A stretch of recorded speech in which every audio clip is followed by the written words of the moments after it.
my god. Hello, and welcome to my top 10 movies of 2019. I'm looking rough, but that is because I don't ever know what to do with my hands, so I'm also going to do my makeup at the same time that I tell you my favorite movies of 2019. So, let's just get started, right? Like, I have not posted in so long, but I mean, here we are. Also, my setup is just not ideal. I just want to say that there are a lot of movies I wasn't able to see this year. So if that movie is not on here, I probably didn't see it. These are some of the movies I didn't get to see this year. Right here. I'll just add them like right now. If I do see them and I like them, I'll just like update it in the comments. Not that anyone would probably care. It's fine. Okay. I've been waiting all year to make this. Okay. And I really hope this is focused. Let me check that actually. Okay. Number 10. Knives Out, directed by Rian Johnson. There's not a lot to say about this movie that hasn't been said already. I feel like, you know what I mean? Like, I'm really bad at explaining things, so I apologize. But eat the rich. That's really all I have to say about that one, is eat the rich. Next, number 9 is Booksmart. And this isn't, I know people enjoyed it, but it wasn't necessarily on their list of the top 10 of the year. Like, they enjoyed it. Like, I saw on Twitter, like, how many people liked it, but they didn't like it so much to put it on their top 10 at the end of the year. But I liked it that much. I think it has the best representation in a coming-of-age movie of, like, how kids and teens today actually really act. Other than 8th grade, I think those two, this movie and 8th grade, are the best representation of how teens actually act and how they think and what really goes on today. Like, after I saw this, I went home and I just thought about my childhood and how I should really enjoy being a teenager more than I am, and I should do more stuff. And again, that's really it. I don't have a lot to say. I'm bad at explaining things. Number 8. Number 8 is Marriage Story. Again, it's pretty far back in my list compared to a lot of other people's, but I really liked it. I mean, like, duh, this movie's clearly about more than divorce, like, everyone, duh. And I don't want to sound pretentious, but this movie, I feel like it really captures human emotion and how human emotion can be manipulated by others and just different goals in your life. So there's that. I'm putting on concealer now in case you care. Yeah, again, I'm so bad at explaining.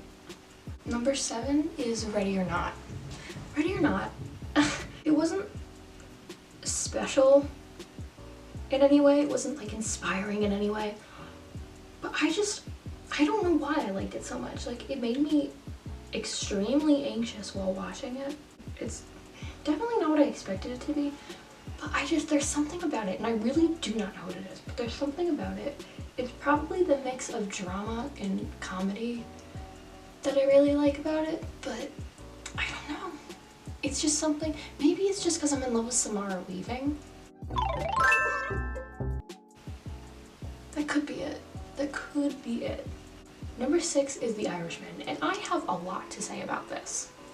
So, one, I grew up where a lot of the Irishmen took place. Like, it's weird to hear them talk about, like, oh, we're gonna go throw our guns in the Schuylkill River. Like, I live here. Like, I live where that happened. Literally everyone watching this lives there too, because no one else is watching this. Anyway, I gotta stop.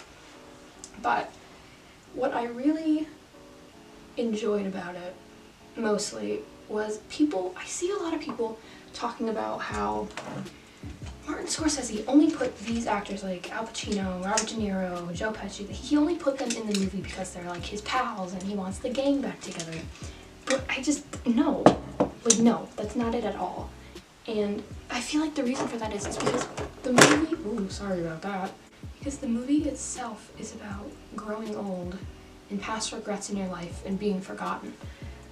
The movie is about growing old and being forgotten and just your past regrets and stuff.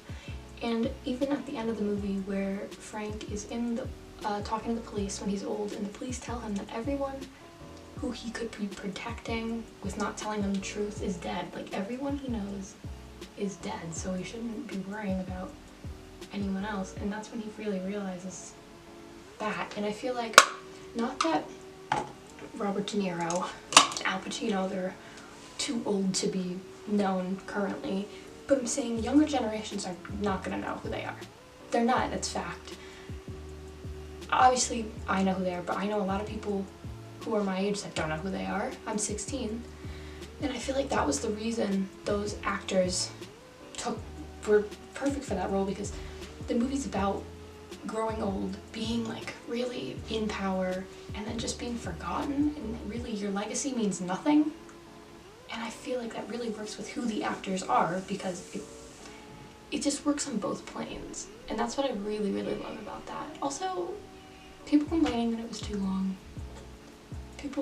I saw a tweet that was like how to split it up into different time periods. So it was like you can make it into a TV show if you can't watch it. And people were so mad at that person. Like, I don't understand. If a person wants to watch that movie, I get it was the director's intended way of viewing.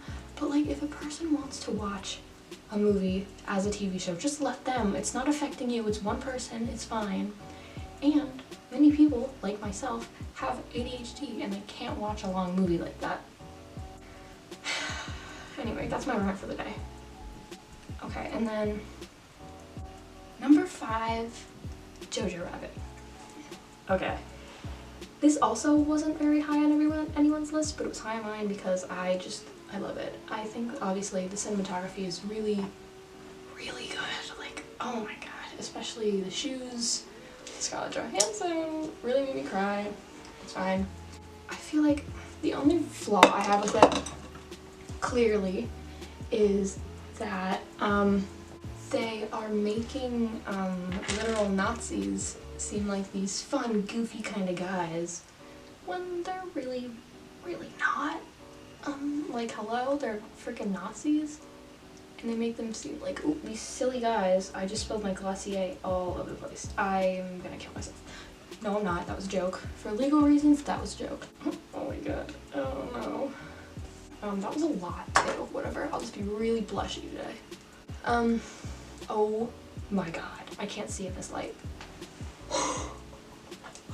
It's fine. It's fine. It's fine. We're fine. It's fine. But they are making these literal Nazis seem like these fun, silly guys that are just kooky and crazy, but they're, you know, literal Nazis. Because it was something, because what Taika Waititi said was that Germany during that time, oh my god, Germany during that time was actually really bright and colorful, and they were all up on the trends, and I didn't know any of that, and I thought that was really cool. Yeah, that's probably why I like this movie so much, is because I'm such a history nerd. But whatever. I just love movies that play with human emotion. My house just got really quiet and I'm afraid people are listening to me. Okay, that's good enough. Number 4, Little Women. Yeah, Little Women. I love Little Women so much.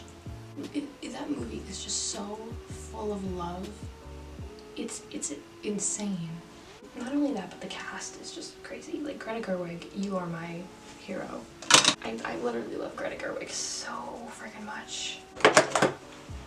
Like, way too much, probably. Like, it's a problem now. Also, Saoirse Ronan, Timothée Chalamet, I mean, hello. Oh my god, Florence Pugh. Florence Pugh's on my list twice this year. Spoilers. Oh my god. Laura Dern's also on my list twice. Crazy. But yeah, that movie is just so full of love, and again, I feel like it's so high up because I love history and period dramas, because I'm a nerd. I'm really a loser. I really, really, really liked it. And I liked the thing with most people. I mean, clearly everyone hated what happened between Joe and Laurie, but I loved that. I think that was it was so played on human emotion, and I feel like you're supposed to In most stories, you're supposed to hope the two protagonists fall in love and they live happily ever after, but that's not what happened because they still love each other, but in different ways. You know what I mean?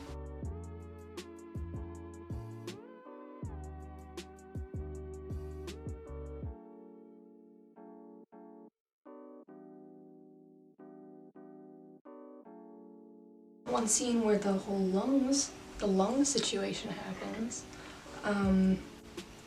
Pell is looking inside the cabin, or like the little house thing. People are like, oh, Pell is like this perfect example of non-toxic masculinity.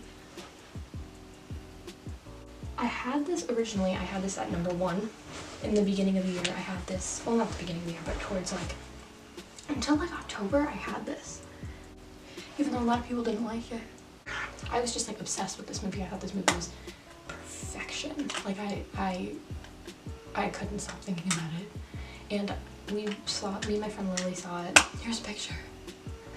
We saw it in a theater of just a bunch of teenage girls, and every time the naked people would come on, the whole theater, like everyone would just giggle.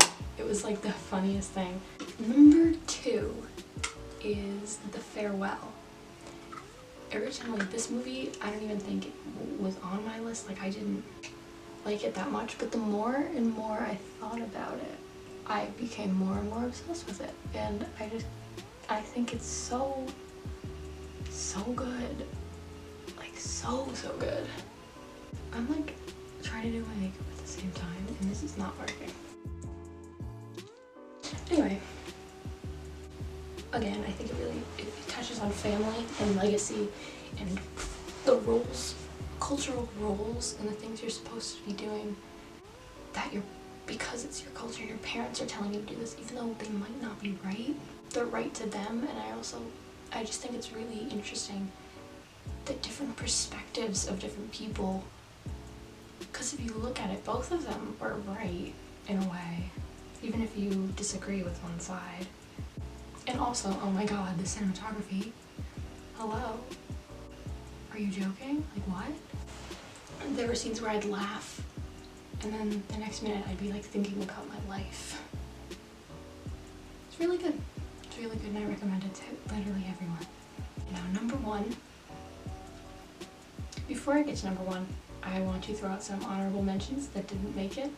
Greener Grass. That movie freaked me out because it's literally like my worst nightmare. If you don't know what Greener Grass is, please go watch it. It's terrifying. Us, The King. I really liked The King, and a lot of people liked it. Once Upon a Time in Hollywood. I didn't like it as much as everyone else liked it. The Lighthouse. Let me put my mascara on, and then I can get into #1. #1. My #1 movie of the year. I feel like people already know what it is, especially if you went to go see it with me. Raylene Harrison. My #1 movie of the year is, drumroll, Joker. No, I'm kidding. Cats. Cats is my favorite movie of the year. I'm joking. My favorite movie of 2019 is Parasite. Duh. I don't even have to explain why. I could talk about this movie for hours about how genius it is and how much I love Bong Joon-ho. Like, I no words, head empty. There's just nothing bad about this movie. There's absolutely nothing. It's perfect, and it's not just a horror, but its ideas about class is just so important, and I love it. There's nothing to say about this movie that hasn't already been said, and I could talk about it for hours, which is kind of an oxymoron, but still, it really deserves Best Picture. Okay, that's my video. That's it. That's all I have to share. Bye.